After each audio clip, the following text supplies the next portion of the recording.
Hello my dear students and all other viewers, welcome to my YouTube channel. मैं हूं Ravi Reddy, the lecture of mathematics. आपका बहुत बहुत स्वागत है मेरे यूट्यूब चैनल में। ये वीडियो लेक्चर जो है क्लास 11th की हम लोग कॉम्प्लेक्स नंबर पर तैयार कर रहे हैं। कॉम्प्लेक्स नंबर पर इससे पहले हम लोग 4 या 5 वीडियो लेक्चर डिलीवर हो चुकी हैं, जिसमें हमने कॉम्प्लेक्स नंबर के बारे में बहुत कॉन्सेप्ट्स को सीख लिया। अगर आप लोग नए हो इस टॉपिक पर, इस चैप्टर के लिए, इस कॉन्सेप्ट्स के लिए, तो प्लीज आप इस आई बटन को दबा करके आप पिछले वीडियोस को फॉलो करें, फिर आप इस वीडियो को कंटिन्यू करें। तो इससे क्या होगा कि आप इस वीडियो के जो लेक्चर है, जो कॉन्सेप्ट है बेटा, जो मेरिट है, और हमने जो पेन लिया इस वीडियो को बनाने के लिए, आपको इसके बारे में अच्छी राय बनेगी, अच्छा आपको फील होगा, अच्छा कॉन्सेप्ट समझ में आएगा। तो चलिए चलते हैं, वीडियो लेक्चर को शुरू करते हैं।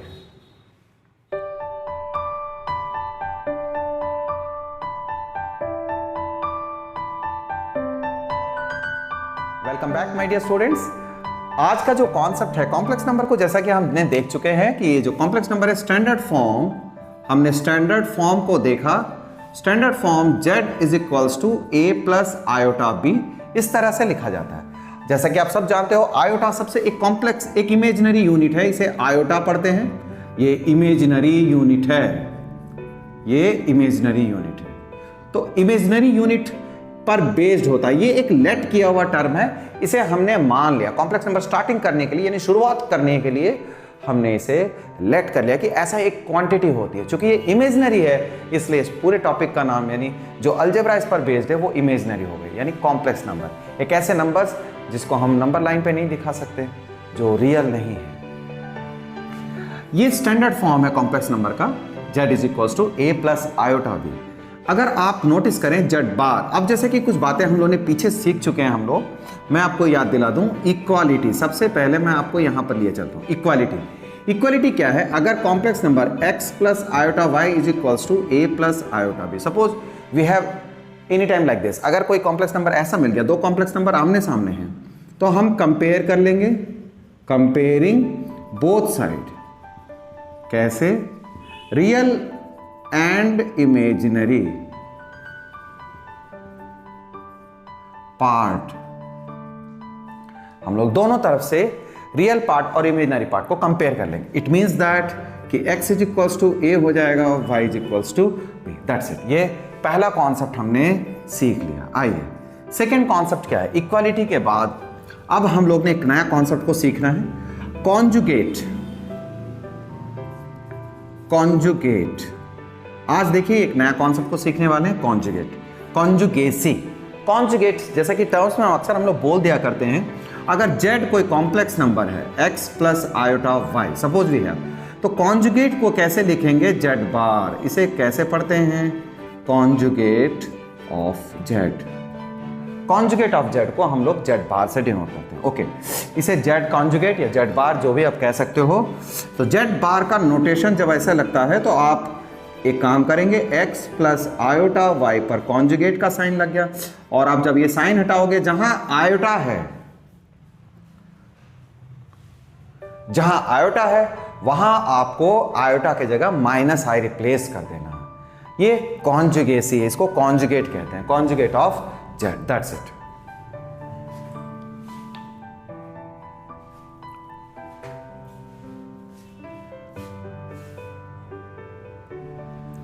Conjugate of z। अगर हमने इस टॉपिक को इस तरह से समझा, तो आइए सबसे पहले मैं आपको एक दो एग्जांपल बताऊं बेटा।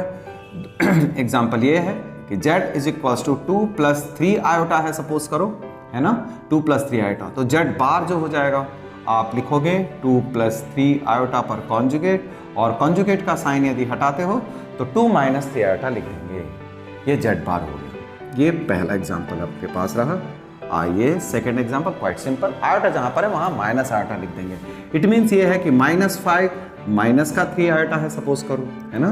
तो z बार क्या होगा बेटे? -5 माइनस 3 आयोटा। गौर करना, -5 प्लस 3 आयोटा, यानी सीधी सी बात है, जहां आयोटा का कोफिशिएंट है इट विल बी चेंज, उसका साइन बदल जाएगा। आयोटा का जो कोफिशिएंट है, एग्जैक्ट मायने में कहा जाए तो आयोटा का जो कोफिशिएंट है वो बदल जाएगा, यानी माइनस से प्लस, प्लस से माइनस हो जाएगा। z is equals to 3 minus 2 iota upon में 5। अगर ऐसा है तो इसका जो कॉन्जुगेट होगा आप ध्यान दीजिए, हम 3 माइनस 2 आयोटा अपॉन 5, कॉन्जुगेट ऐसे साइन लिख लिया हमने। आपको पहले मैं बता दूं कि इसे पहले स्टैंडर्ड फॉर्म में करना है, आपको पहले स्टैंडर्ड फॉर्म जरूर करें, है ना। स्टैंडर्ड फॉर्म करने के बाद कॉन्जुगेसी अप्लाई होती है। कोई भी इक्वल करना हो, किसी भी स्टेप को फॉलो करना है कॉम्प्लेक्स नंबर में, you have to reduce the complex number in standard form. अगर स्टैंडर्ड फॉर्म में रिड्यूस होगा then only we can go further. देखिए आयोटा का जो कोफिशिएंट है वो मैंने चेंज कर दिया। ऑफ कोर्स आपको लगता है कि ये हाँ यहाँ पर प्लस कर देने पे कुछ नहीं बिगड़ रहा है, ऑफ कोर्स आप कर सकते हो, बट ये मेथड नहीं है। जो मेथड है वो इस तरह से, ये कभी अगर नीचे डिनोमिनेटर में कॉम्प्लेक्स नंबर आ जाए तो फिर हमें मेथड को फॉलो करना पड़ेगा। इस समय तो खैर दोनों बातें एक जैसी लगती हैं। वेल, तो ये था कॉन्जुगेसी का कॉन्सेप्ट। कॉन्जुगेट में हमने ये देखा कि जो आयोटा का कोफिशिएंट है वो चेंज होता है। आइए इसके बाद अगला कॉन्सेप्ट को हम सीखते हैं, ये है मॉडुलस। मॉडुलस जैसा कि आप मॉडुलस के बारे में आप अगर हमने चैप्टर 2 कवर नहीं किया, मान लो आपने चैप्टर 2 नहीं देखा, तो चैप्टर 2 में मॉडुलस का पहली बार जिक्र आता है। मॉडुलस 11th क्लास के लिए नया टर्म है मॉडुलस, ठीक है। और कॉम्प्लेक्स नंबर का मॉडुलस थोड़ा सा अलग मीनिंग रखता है। मॉडुलस है क्या? यह एक कॉन्सेप्ट है ना। तो कॉन्सेप्ट क्या है? z is equals to x plus iota y, suppose we have. तो मॉडुलस को हम कैसे लिखते हैं? Modulus of z is denoted by ऐसा लिखेंगे बेटे, z पर दोनों तरफ से बार लगा देंगे, एक ब्रैकेट जैसा दिखाई देगा ऑफ कोर्स। तो ये हमारे पास ये कॉम्प्लेक्स नंबर है। Modulus of z is equals to, इस तरीके से डिनोट करते हैं। मॉडुलस ऑफ z होता क्या है? मॉडुलस ऑफ z सिंपली अगर हम देखेंगे तो ये x का स्क्वायर और y का स्क्वायर। देखिए इसमें आयोटा का जिक्र नहीं है, ठीक है। x का स्क्वायर ले लेंगे, y का स्क्वायर ले लेंगे। यदि इसको दूसरी तरह से हम बात करें तो x का स्क्वायर का मतलब है रियल z का होल स्क्वायर, है ना, रियल z का स्क्वायर और इमेजिनरी z। जैसा कि मैंने बताया आपको, जब आप इमेजिनरी z बोलते हो तो उसमें आयोटा का जो कोफिशिएंट है उसको लिखते हैं, इसमें कहीं भी आयोटा का जिक्र नहीं आता। तो ये एक सिंपल सा कॉन्सेप्ट है हमारे पास। कुछ इलस्ट्रेशन देख लें। अगर हम लोग z is equal to 5 minus का 3 आयोटा, सपोज करो वी हैव दिस। अगर इस तरीके से देखते हैं तो हम लोग ने मॉडुलस z को कैसे समझेंगे? Modulus z is equals to z bar, और z bar is equals to under root 5 का स्क्वायर प्लस माइनस 3 का स्क्वायर। देखिए ये रियल पार्ट 5 है और इमेजिनरी पार्ट कितना है बेटा? माइनस का 3 है। इन दैट वे हमने ये देख लिया, ये 25 और ये 9 आ जाएगी, रूट 34 आ गया, ये मॉडुलस z। अभी जो हम लोग कॉन्जुगेट पढ़ रहे हैं और मॉडुलस पढ़ रहे हैं, इसका एक ज्योमेट्रिकल इंटरप्रिटेशन है। जब हम लोग बात करते हैं ज्योमेट्रिकल इंटरप्रिटेशन तो हमने 5.2 स्टडी नहीं किया अभी। 5.2 में आपको बताऊंगा। 5.2 में कुछ ऐसे कॉन्सेप्ट्स हैं, 5.2 में कुछ ऐसे कॉन्सेप्ट्स हैं जो आपको चैप्टर 3 से रिलेटेड है, यानी ट्रिग्नोमेट्री से। तो जब उसका कॉन्सेप्ट आपको ब्रीफली बता दिया जाए तो पोलर फॉर्म पढ़ पाएंगे। अगर पोलर फॉर्म एक बार स्टडी करते हैं हम लोग या करने लायक हो जाते हैं बेटे, तब हम लोग फिर उसे यानी कॉम्प्लेक्स नंबर जिसके बारे में ऐसा लगता है इमेजिनरी ये होती नहीं है, इसके बाद आपको लगने लगेगा कि हाँ कॉम्प्लेक्स नंबर कोई चीज़ होती है, यानी इसका एक ज्योमेट्रिकल इंटरप्रिटेशन मिलने लगता है हमें, यानी एक वास्तविक चीज़ है। ज्योमेट्रिकल इंटरप्रिटेशन जैसे कोऑर्डिनेट ज्योमेट्री आप पढ़ते हो, ठीक है ना। 2,3 का एक मीनिंग देखते हैं। 2,3 मतलब x में 2 आ गया बेटे और y में 3 यूनिट लेते हो, ठीक है। कॉम्प्लेक्स नंबर में आप जैसे कि कोऑर्डिनेट ज्योमेट्री में देखते हो ना, ये 2,3 का मतलब हो गया x में 2 हो गया और y में 3 देखते हो आप। इस तरह से कॉम्प्लेक्स नंबर का भी एक इंटरप्रिटेशन होता है, तो हम लोग उसको नेक्स्ट वीडियो में जरूर फॉलो करेंगे।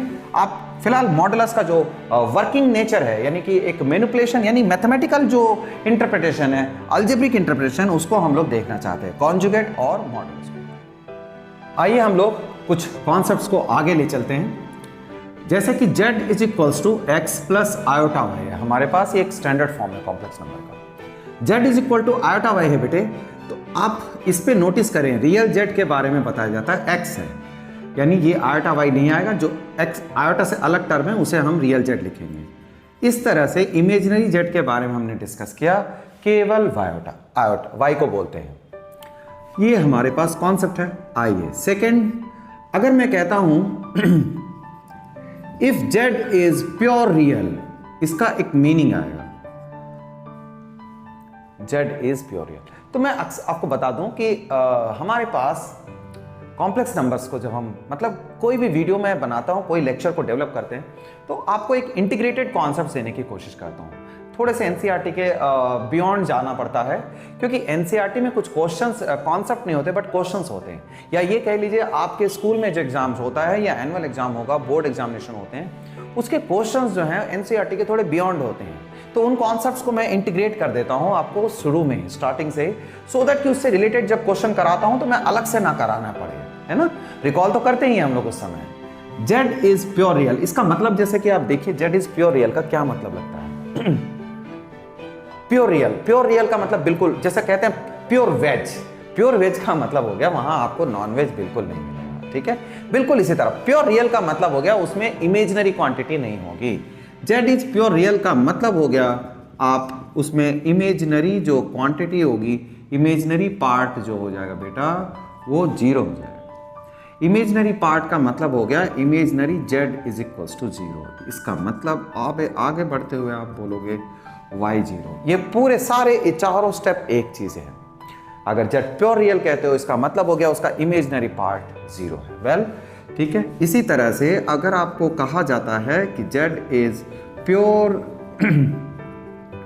इमेजिनरी, ठीक है बेटे, तो कहीं अगर ऐसा लिखा हुआ है कि नहीं यहाँ भाई केवल नॉन वेज जो है वो केवल सर्व किया जाता है, तो वहाँ वेजिटेरियन का कोई काम नहीं है। आप फिर जब अगर वहाँ आप एक्सपेक्ट नहीं कर सकते, अगर मतलब वेज वाली नॉन वेज की भी होती है। It means simple, quite clear. यानी प्योर इमेजिनरी का मतलब हो गया कि इसका जो रियल पार्ट है, इसका मतलब इसका जो रियल पार्ट है बेटा वो 0 होगा। बहुत इंटरेस्टिंग क्वेश्चंस बन सकते हैं इस पर, है ना। रियल जेड जो है वो 0 होगा और आप इसको कहोगे x इक्वल्स टू 0। ठीक, आइए देखिए मैं आपको कुछ ऐसा बताता हूँ बहुत इंटरेस्टिंग, तो अनडाउटेडली आपको ये चीज बहुत ही अच्छा से समझ में आएगा और मीनिंगफुल लगेगा। सपोज वी हैव दिस, ठीक है।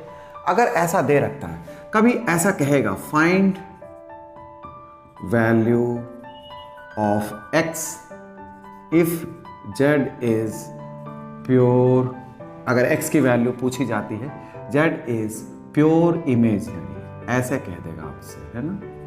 ये फर्स्ट पार्ट है। Second part, find y if z is pure real. मैंने आपको जस्ट एक आइडिया दिया, एक एग्जांपल दिया बेटे। 1 नंबर के लिए ऐसा क्वेश्चन बहुत बढ़िया बन सकते हैं, 4 नंबर के लिए इसे हम बहुत इजीली बिल्डअप कर लेंगे। आइए देखते हैं सॉल्यूशन। आपको जैसा कि बता दिया, z is pure real if z is pure imaginary. अगर प्योर इमेजिनरी है बच्चे, तो इसका मतलब होता है कि इसका जो रियल पार्ट है, real Z must B equal.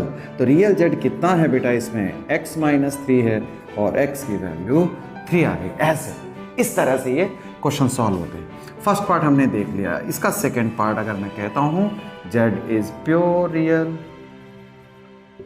Therefore imaginary z must be equals to 0। Imaginary z 0 हो गया, इसका मतलब हो गया y माइनस 2 0 हुआ बेटा, y की वैल्यू 2 आ गई। इस तरीके से हमने इस पार्ट को कर लिया, ठीक है। तो ऐसे क्वेश्चंस जो हैं बहुत सिंपली कि माने कि जनरेट हो सकते हैं। आइए मैं अब आपको एक क्वेश्चन के बारे में बताना चाहता हूं। एक कॉन्सेप्ट है, एक थ्योरम है, एक फॉर्मूला है, समझो z इंटू जेड बार बराबर मॉडुलस z का होल स्क्वायर। ये एक वाइडली इस्तेमाल होने वाला पूरे कॉम्प्लेक्स नंबर में, यानी आपके एनसीईआरटी लेवल पर। देखिए जब मैं पढ़ा रहा होता हूं तो इट मीन्स हम लोग एकेडमिक लेवल पे हैं। मैं कभी भी कॉम्पिटिटिव लेवल या बहुत डिफिकल्ट क्वेश्चन के बारे में कभी डिस्कस नहीं करता अपनी वीडियो क्लास में, क्योंकि उसके लिए ये चैनल जो है हम लोग 9th 10th 11th 12th की एकेडमिक क्लास के लिए पर्पसफुल है ना। तो कॉम्पिटिटिव क्लास को जब हम बात करेंगे तो उसके बारे में बताया जाएगा आपको। z into z bar is equal to modulus z का स्क्वायर। ये डेरिवेशन समझिए, it is a kind of derivation, बहुत इंटरेस्टिंग और वाइडली अप्लाई होता है आपके 11th क्लास के क्वेश्चनों में। इस चीज को हम अभी स्टेब्लिश करने वाले हैं। इससे क्या होगा, हम लोग एनसीईआरटी के जो क्वेश्चंस हैं उसे देख पाएंगे। देखो बेटा, z इंटू जेड बार, आप इसको प्रूफ करने के लिए प्रूफ करेंगे हम इसे, ठीक है। लेट करो, z is equals to x plus iota y. Let कर लिया हमने, एक कॉम्प्लेक्स नंबर को लेट किया। तो तो आप देख सकते हो देयरफॉर जेड बार क्या होगा बेटा, जेड बार हो जाएगा x प्लस आयोटा वाई पर कॉन्जुगेट, यानी x माइनस आयोटा वाई, ऐसे जेड बार जो है x माइनस आयोटा वाई हो गया इस तरह। तो अब हमने नोटिस करना है क्या, LHS क्या कहता है आपको, z इंटू जेड बार, ये टर्म LHS मल्टीप्लाई करिए इसमें x plus iota y x minus iota Y,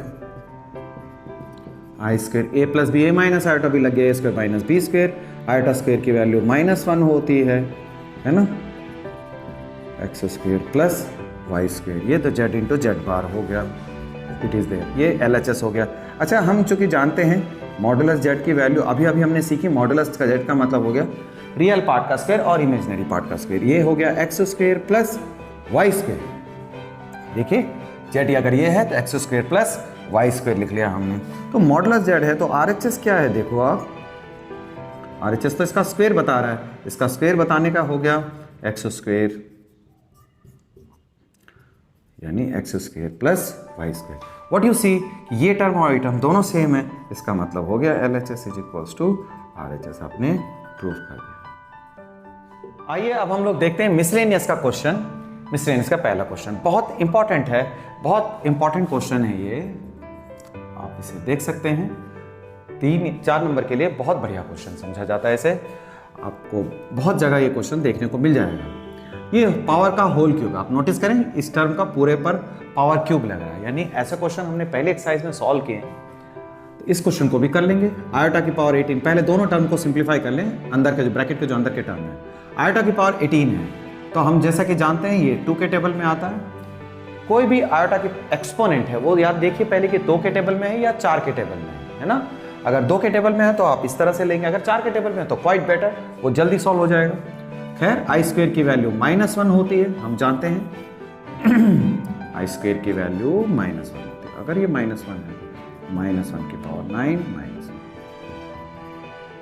well iota की पावर 18 जो है वो -1 है। आओ अब नेक्स्ट टर्म 1 अपॉन में आयोटा की पावर 25, तो 1 अपॉन में आयोटा की पावर 25 हो गई।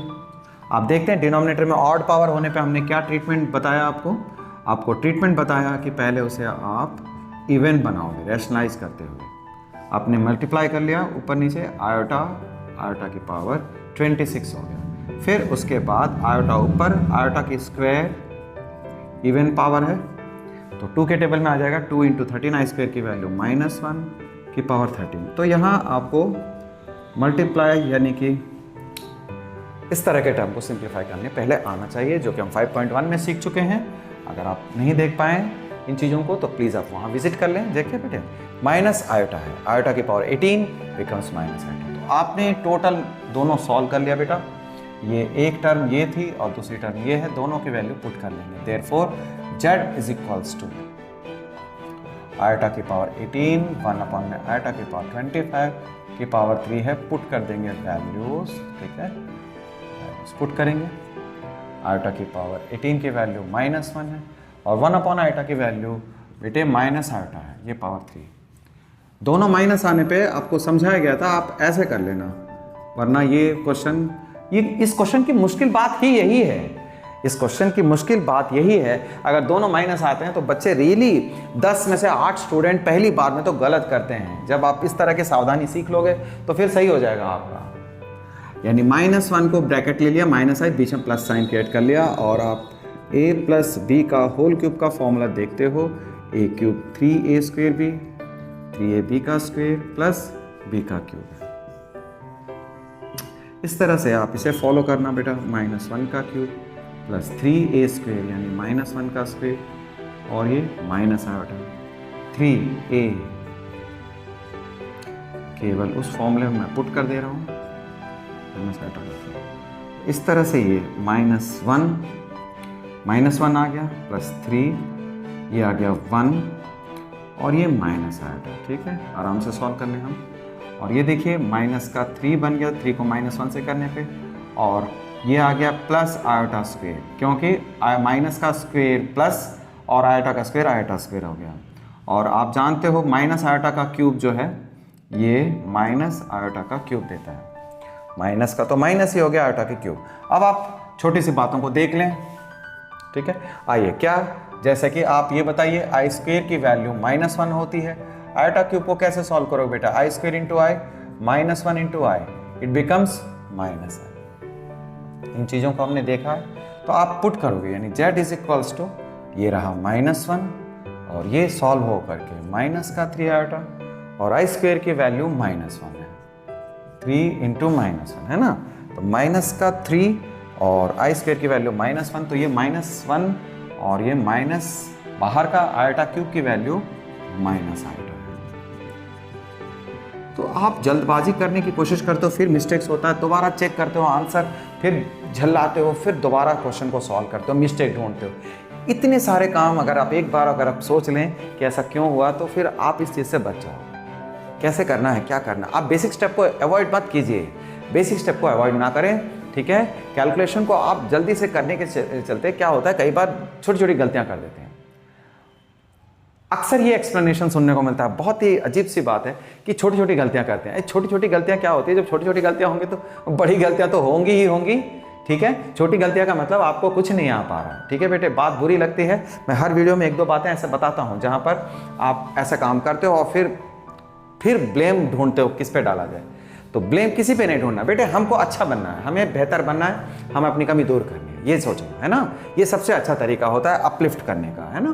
तो मैंने ये कहा कि आप छोटी गलतियां, छोटी छोटी मिस्टेक, छोटी छोटी कैलकुलेशंस को आप ठीक से किया करें, टाइम दीजिए। वहां जितना टाइम दोगे आप करते करते तो अपने आप इंप्रूव हो जाओगे बेटे। आप स्टार्टिंग में, जैसे कि है ना, मैंने कई बार बताया, जब एलिमेंट्री जब सीख रहे होते हो तो आप उसे एक्सप्लेन करते हुए करें, आपको भी समझ में आएगा। फिर देखिए -1 और -3, ये क्या हो गया, -4, ये -4 और -3 -2 है।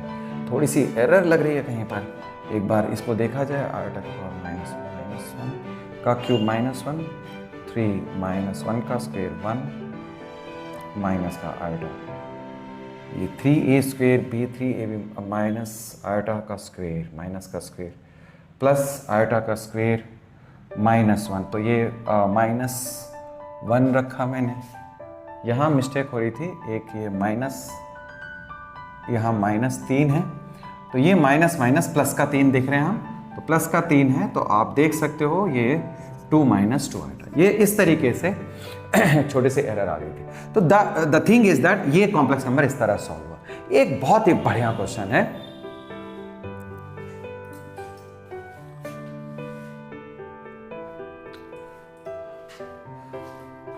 तो इस वीडियो लेक्चर में यहीं तक है, मिलते हैं नेक्स्ट वीडियो में। Keep doing